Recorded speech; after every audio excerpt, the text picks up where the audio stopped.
friends, this is Thaddeus from Going Nerdy, and ladies and gentlemen, I have been doing a lot of deep thinking. I have to wonder and speculate whether or not the Pheonix team is about to get some major love. Now, what's absolutely interesting about this is I was looking over on Star Wars, SWGOH, the forums, and I remember so this is the State of the Galaxy in December, so roughly 3 months ago, right? When they're talking about wrapping up the plans for 2020, they say that they're kind of done with the Mandalorian stuff, right? They're moving along, they're moving aside. Now, my speculation is they're going to be focusing on scoundrels. They're going to be focusing on kind of the underworld of the Clone Wars, right? And leading up to the Bad Batch, right? I think there's going to be a lot of really cool stuff with that. But as I was looking at this, it's like they said, we're wrapping all this stuff up for 2021.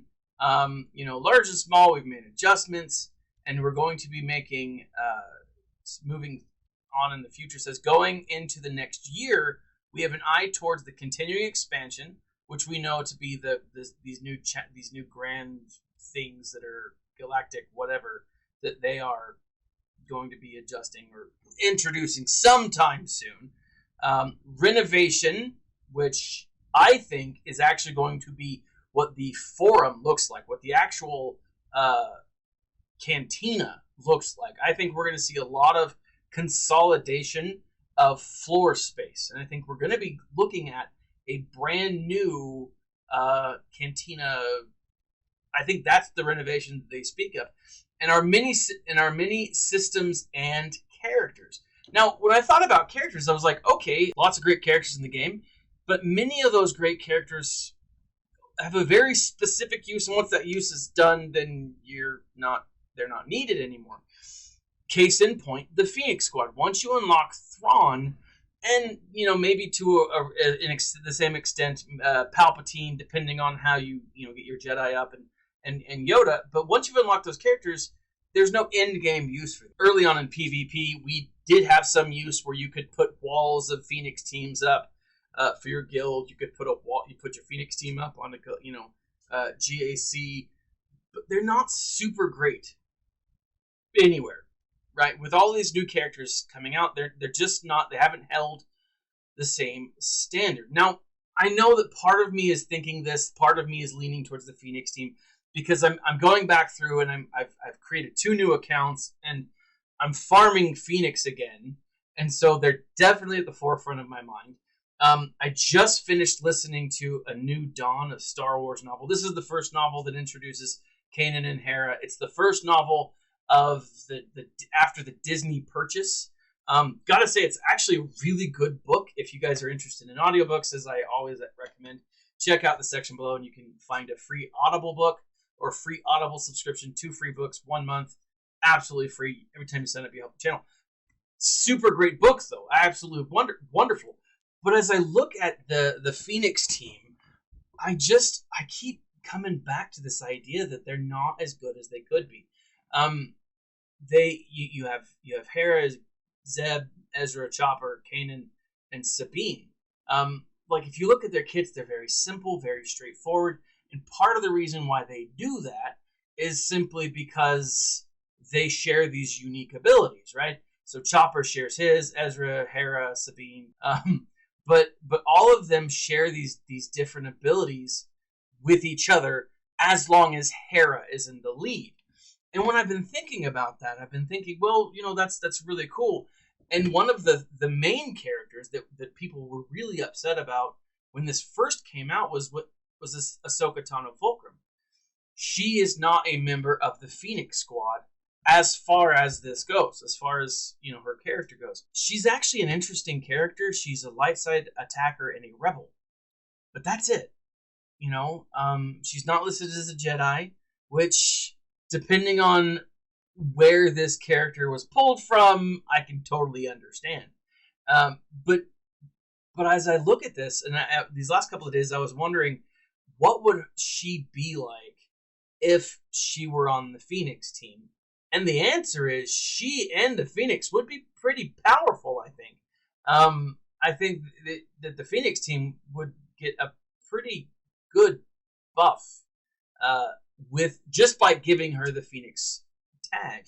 But one of the things that I've noticed though is here in the Datamined material, you have this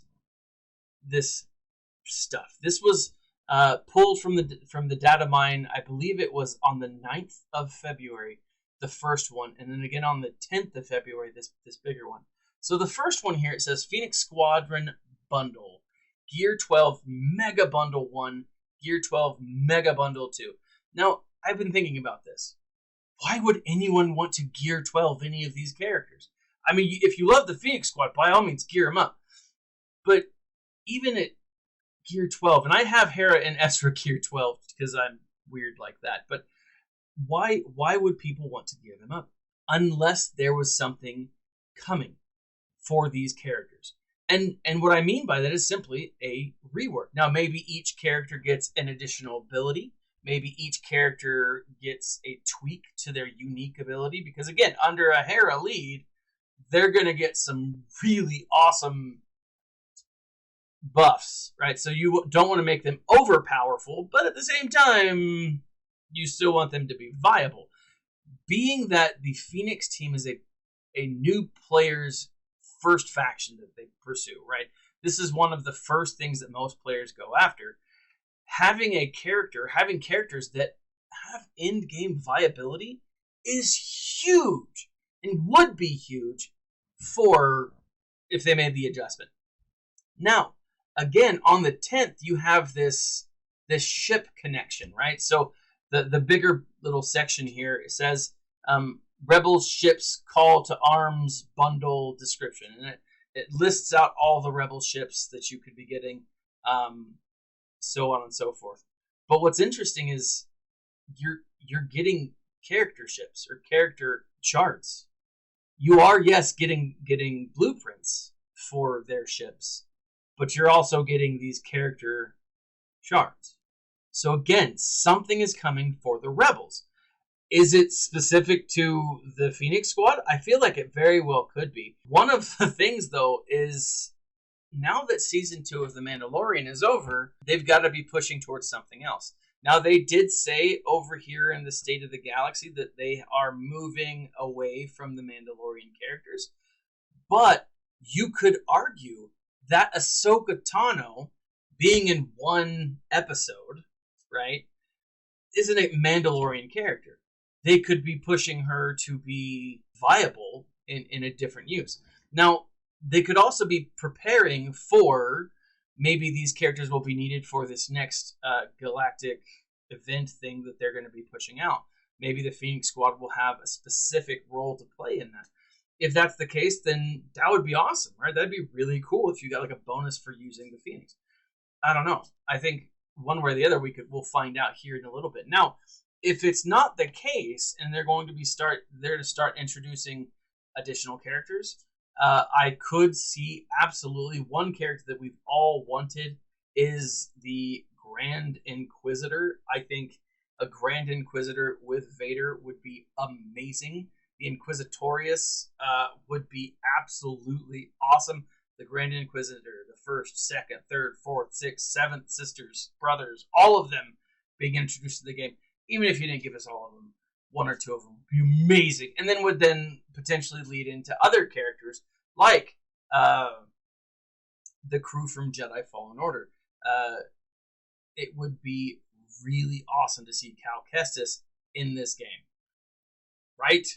Additionally, if we didn't get the Grand Inquisitor or any of the Inquisitorius, we could get Agent Kallus. Agent Kallus would be amazing. Would be a great character. Would he be light side, dark side? Probably both, right? Probably a light side and dark side. Maybe just a dark side who has a rebel affinity. I don't know. He'd be Empire. He'd be Rebel. He'd be a lot of different things, depending on where they went with him, right? Which Agent Kallus would we get? And then I do think, guys, ladies and gentlemen, I do think that we are going to see eventually a new Darth Maul. Now, I don't know about all this, but I think it would be awesome. Maybe we could get an old master where he works with the dark side. Maybe he's... I think this could all be leading to Darth Maul, but I don't rightly know. I do think that we could be seeing a Pheonix rework here in the next couple of weeks. If not in the next couple of weeks, maybe even the next month or so. I think that it would be awesome. I think it would be a lot of fun to see them added. I would think it would be great, especially for players who are new, right? Like my other 2 accounts, to have something like that. But what do you guys think? If we did see a Pheonix rework, what would you like to see them reworked into? Leave a comment in the section below and let me know. Now, I am very curious about this because this is just speculation, but what do you guys think? With that, in the section below, you'll find a few different links. You can check out my Discord channel where you can talk to me directly and join the other parts of the community. And from there, if you would like to find other communities, other Discord communities, we can help you find. A lot of great communities exist on Discord. Additionally, guys, if you want to visit the Going Nerdy swag store, we have lots of really cool swag for our channel, right? And every time you do order swag from us, masks, t-shirts, blankets, whatever, you help out the channel. As I mentioned earlier, you've got the Audible 1 month, 2 free books. Guys, if you have never listened to a Star Wars book, I implore you, do it. Whether you do it through Audible or you do it through your local library, it is amazing. They do such a great job at building the story, at making you feel like you're connected to the story as you're there. It's so good, guys. And then finally, just leave a comment. Let me know what you guys think. Click that bell button to be notified anytime I post a video. This has been Thaddeus from Going Nerdy. Like, subscribe, share, and as always, my friends, smile and stay nerdy.